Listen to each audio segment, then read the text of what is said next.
known as Masih. As for Dajjal, why is Dajjal known as Masih? Okay, like we said, Masih means to wipe.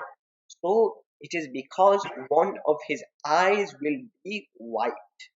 Okay, and there are two meanings to this. Mamsuhul ayn. There are two ways this can be interpreted. One is that his eye will be completely wiped out, meaning just like how we have our forehead and this is completely flat. One of his eyes will be like that, where there will be no shape, there will be no socket at all. It'll be completely flat.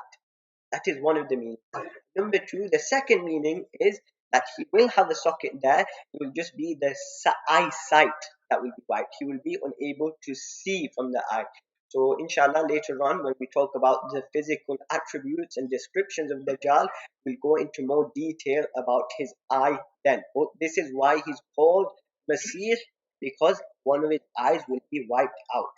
And number two, the second reason, it's similar to Isa alayhi salam.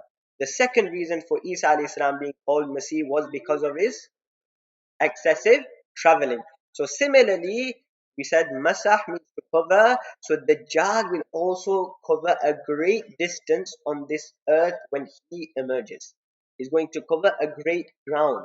It is said that he will cover the whole earth except three places. Number one, Makkah Mukarramah. Number two, Medina Munawwara. And number three, Baytul Maqdis.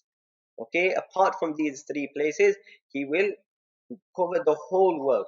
And in one narration, it comes in Musnad Ahmad that لا يقرب أربعة مساجد. He will not go near four masajid, four places.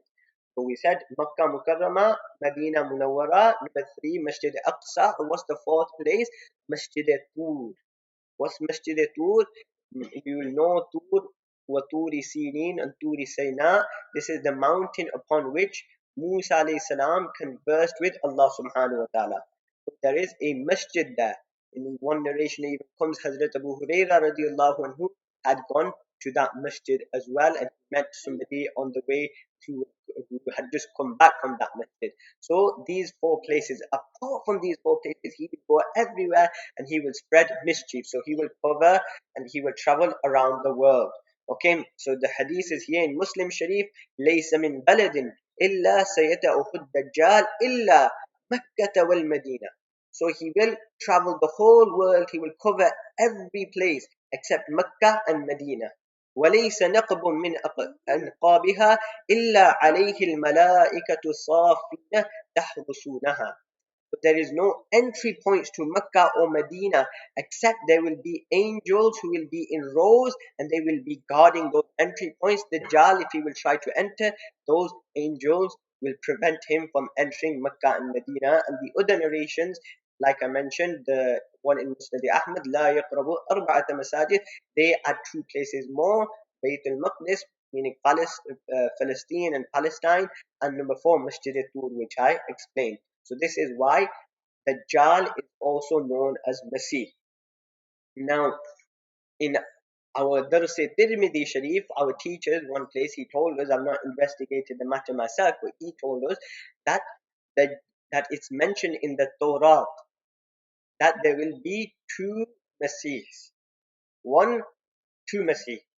Okay, and when the Jews read this, and Isa alayhi salam came to them and he invited them, they assumed him to be the false Messiah, and that's why they attempted to kill him. And now they are awaiting what they think is the right Messiah, the Messiah of guidance, Dajjal. When Dajjal will come, he will be followed by the Jews. And the reason for this is because they are expecting him and they have assumed Isa alayhi salam to be the false Messiah.